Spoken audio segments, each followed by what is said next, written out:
And to think that I saw it on Mulberry Street by Dr. Seuss.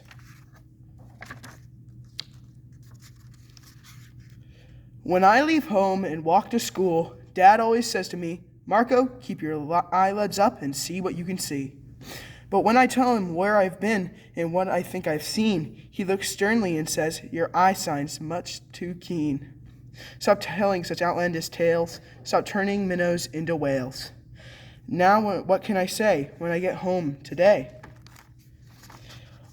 All of the long way back to school and all the way back, I've looked and I've kept careful track, but all I've noticed, except my own feet, was a horse and wagon on Mulberry Street. That's nothing to tell of. That won't do, of course. Just a broken-down wagon that's drawn by a horse. That can't be my story. That's only a start. I'll say that a zebra was pulling the cart, and that is a story that no one can beat when I say that I saw it on Mulberry Street. Yes, the zebra is fine, but I think it's a shame that such a marvelous beast with a cart so tame. The driver would be better to hear if the driver I saw was a charioteer. A gold and blue chariots, something's to meet, rumbling like thunder down Mulberry Street. No, that won't do at all. A zebra's too small. A reindeer, he's better. He's fast and he's fleet, and he'd look mighty smart on Mulberry Street. Hold on a minute, there's something much wrong. A reindeer hates the way it feels to pull a thing that runs on wheels.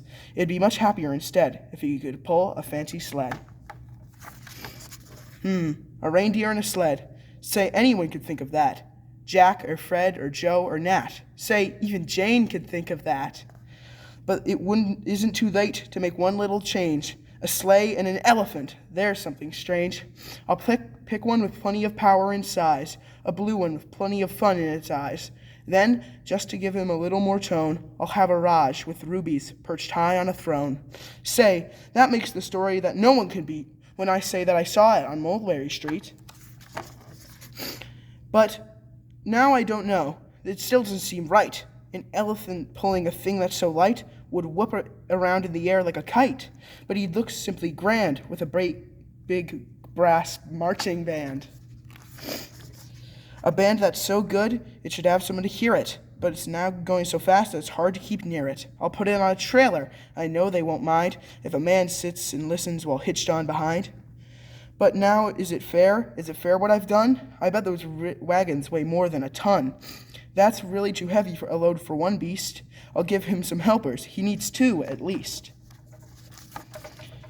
No, what worries me is this. Mulberry Street runs into bliss. Unless there's something I can fix up, there will be an awful traffic mix-up.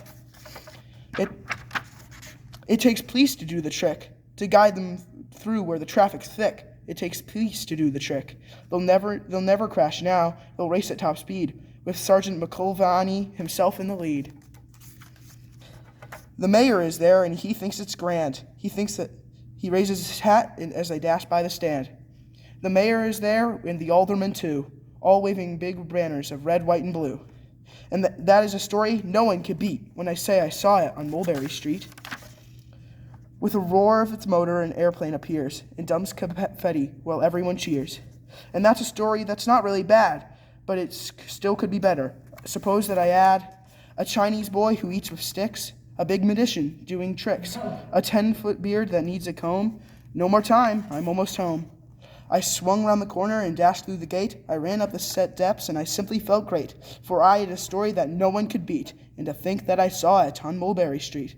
But Dad said quite calmly, "Just draw up your stool and tell me the sights you saw on the way home from school." There was so much to tell I just couldn't begin. Dad looked at me sharply and pulled at his chin. He frowned at me sternly there in his seat. Was there nothing to look at, no people to greet? Did nothing excite you or make your heart beat? "Nothing," I said, going red as a beet, "but a plain horse and wagon on Mulberry Street."